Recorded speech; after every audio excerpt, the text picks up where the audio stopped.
শুক্রবার মানেই বাসায় কম বেশি আয়োজন হয়। তো যেহেতু সবাই বাসায় থাকে সবার প্রেফারেন্স অনুযায়ী রান্নাগুলো করা হয়।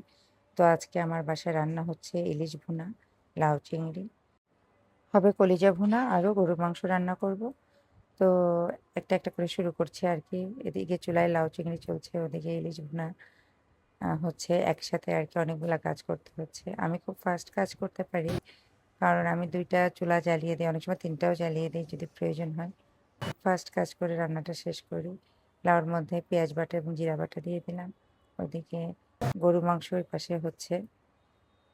গরুর মাংসটা ওই সাইডে বসিয়ে দিয়েছি। এদিকে আবার কলিজা ভুনার জন্য মশলাটা কষিয়ে নিচ্ছি। তো এভাবে মাল্টিপল ভাবে আমি কাজগুলো সব করছিলাম। অ্যা ১ম এ যে কলিজা দিয়ে দিলাম, আলু দিয়ে দিলাম।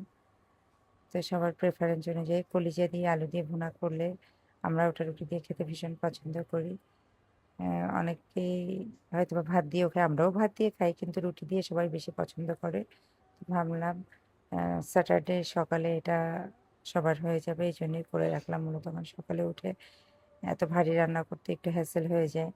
ভাজি করা, ডিম পোচ সাথে কলিজা ভুনা। এটা হচ্ছে স্যাটারডে সকালের জন্য। আর বাকিগুলা সব ফ্রাইডেতে আমরা খাবো।